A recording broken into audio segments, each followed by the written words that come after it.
All right, everybody. Well, welcome back to the channel. It's been a minute. Just got a little busy and didn't get a chance to do a lot of filming. Doing some guide trips, so wanted to get back to the channel, start putting some content together. So a little while ago, we released that buzzbait video. Today, sitting in the house, I've got about a half a dozen buzzbaits I need to just get ready to go out into the water. And I was just going to walk through kind of the changes I make to my buzzbait before they ever hit the water, just so you can see. And so buzzbait I'm generally fishing is this War Eagle 1/2 ounce. The color is mouse. So 1/2 ounce buzzbait, color mouse. Like I said, brand new in the package. We're gonna make some modifications. We're gonna start with the bait keeper. So we'll tie the bait keeper on. So as you can see, there's nowhere to really stick a plastic on this buzzbait right here. So I like to just tie somewhere around here, just a little bait keeper to stop the bait from coming off. Cool thing about these buzzbaits are I can remove the skirt. So it's nice because I get a nice clean buzzbait to work with. So this is an old school vise. I've had this since I was in college.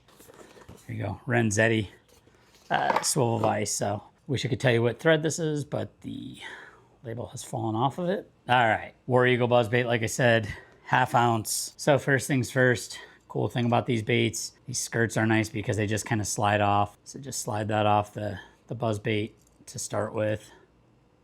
All entangled as much as I can so don't pull as much of it through. Fix that before we get any further. So get all that back out. So all right, so easiest way to do this is to take these and I'm going to put it in like this so it holds the main wire too. But now let's tilt it up. I want that hook to be pretty much level. There we go.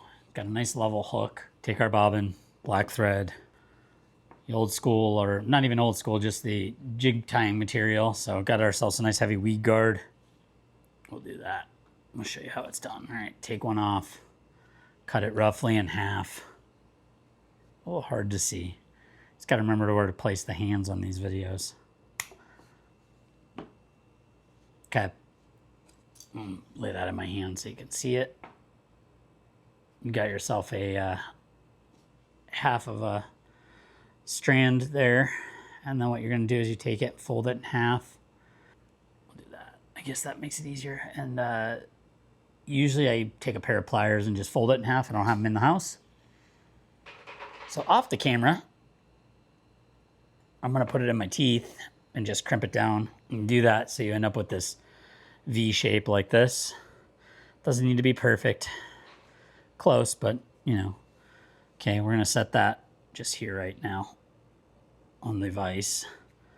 I like to take a little bit of super glue and just put a dab of it, like just a tiny little bit. Probably can't even see that on the hook. And I do that just so my thread doesn't slide. It's not necessary. You can tie, you know, up and over it or over itself and it'll bind. So you know, go down and up the hook a couple times. Give yourself a nice base. It's just like tying a fly, right? That should be nice and locked into place now. So next, take a little thread out, just cause we will grab our little V-shaped wire keeper that we made, our bait keeper, and we're just gonna lay it on the hook. Or on the side, on the top. I'm gonna slide it down a little bit there, and then I'm just gonna tie the base of it down.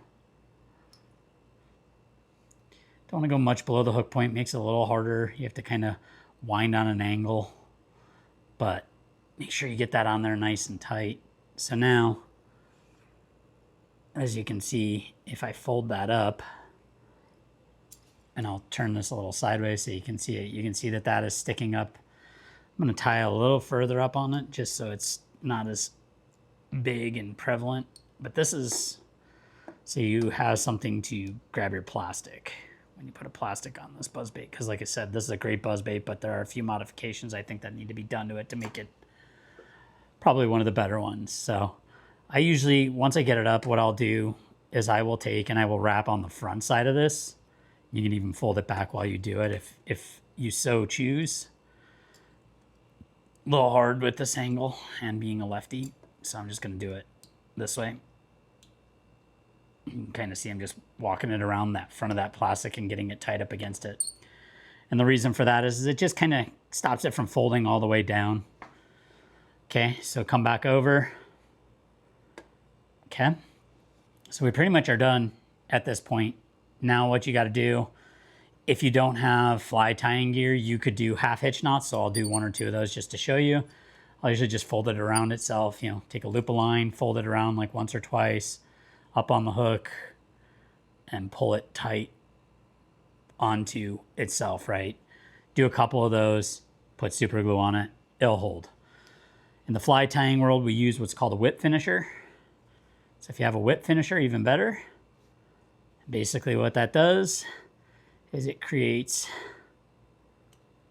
a nice line tie so that this will not come free. So do that, clip this off. This thread don't need to be perfect. Again, it's going to be sitting with a plastic on it. And then what I'll do is I'll just take a little bit more of my super glue, but put a dab of that. You could use head cement. You could use a UV cement here if you wanted to. This is just what I have. So I put it on and then I rub it in with my fingers, which means that my fingers are going to stick together or get all nasty, but that's okay. It gives me something to pick off later. Okay, so that is your finished buzzbait right there, right? In terms of bait keeper. So we'll take our skirt. Want that dark stuff on the bottom, light stuff on the top. And we're just going to thread it right back on. So as you can see, now when I put I usually use a 6 cent stroker crawl on this in Pro Green Pumpkin. And I thread that on here. That'll keep it on. So that way when you catch a fish or casting hard, it doesn't fall down. All right, so next step, and this is just what I happen to have laying around, but I happen to have some 3M 80 grit sandpaper, you know, just a sheet, and just tear a little corner off of it. Now what we're gonna do is we're gonna take this buzzbait, just fold it over itself, slide it in here underneath the blade. And all we're trying to do is rough up this wire so you can go back and forth, up and down. You should go up and down because that's going against the blade, right? So you're gonna have grooves in the blade that are gonna go against with the way the blade is turning.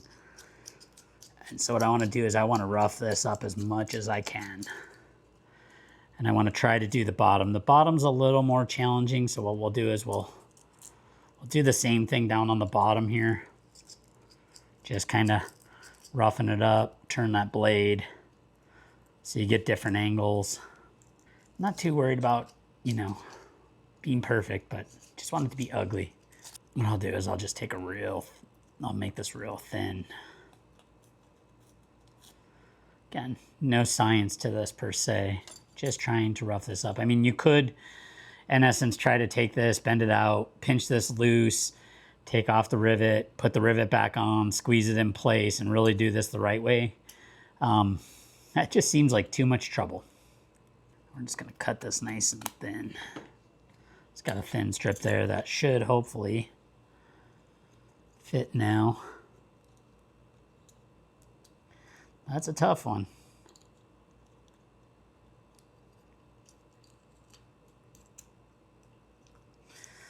Just want to get it in there. There are other ways to do this. You could just, you know, there's guys that'll tie them to the antenna of their car. You know, back in the old school days when we had antennas in our car, because we used to listen to this thing called the radio. Like I said, I'm just trying to find every way possible to get this into every little crevice and just kind of scuff up that metal without having to take the rivet off. So here we go. We got sandpaper on the wire. We'll do that. And what I'll do sometimes is I'll just take a pair of pliers, because you've got, inside of needle nose pliers, you've got this little rough area. And same thing, you can just kind of use that to rough up the wire. Just trying to make it so this thing makes more noise. So now one of the next things I'll do is I will take some sandpaper and I will rub it on the top of my rivet back and forth a little bit. And that's the same thing. Just, I'm trying to create the roughest surface I can where everything contacts each other. And the reason for that is, and I will show you when we get one of these all done, it's just noise.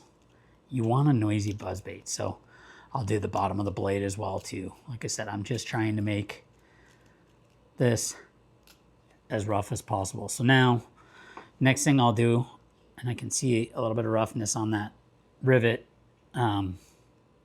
is I'll take my pliers and I will bend up and down a couple times in different little areas on this rivet. And the reason for that is when that blade is turning, now that blade is deflecting off of it. So you can start to hear it's getting a little squeak. This is not as squeaky as I'd like it to be. So, but let's compare it to just the original. You can hear that pretty much has no squeak to it at all.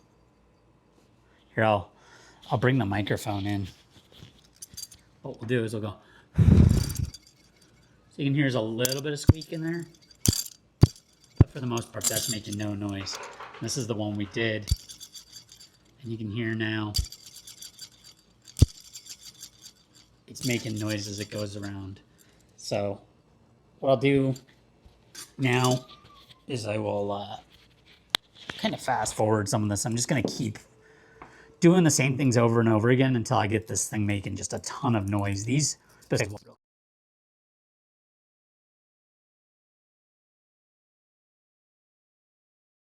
So give it another spin. Getting some noise out of that. So this is getting pretty close to where I want it to be. I'll do this one more time.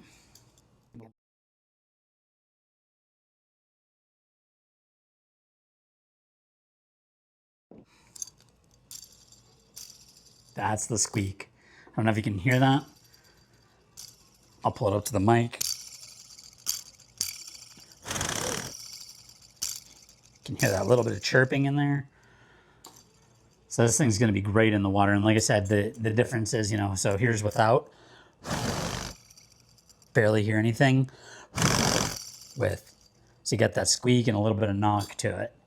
So only issue with these buzzbaits are the wire, or not the wire. Wire is great. I mean, aside from a bass will thrash us and you're gonna have to rebend it.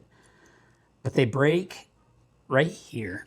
And it's hard to see, but that right there, that little piece of metal right here coming down, because these blades are relatively thin compared to a lot of others, which is great because it keeps the weight down on them, but they've got a great surface area. So it definitely, you know, pulls up on the surface nice, keeps everything nice and keeled on the water with this head. And like I said, I'll put a 6 cent stroker crawl on the back, but that metal will wear out over time. And you'll go to cast and retrieve, and basically it won't turn, it'll come back, the blade will be hanging down. Not much you can do about it. At that point, you could try to get a new blade for it. Is it really that important? I think they're like $7. You buy them when they're on sale on Tackle Warehouse and stuff. You can get them cheaper. So anyways, that's the War Eagle that I use. So. All right, well, thanks again for coming back to the channel. Hopefully you learned something from this today. If you like this type of video or you want to see other content, don't forget to check out my other videos. Don't forget to hit that like, subscribe, notification bell. And again, feedback is always welcome. If you'd like to leave some feedback in the comment section, it helps me to create content that better serves you. So thanks again, and we will catch you on the next one.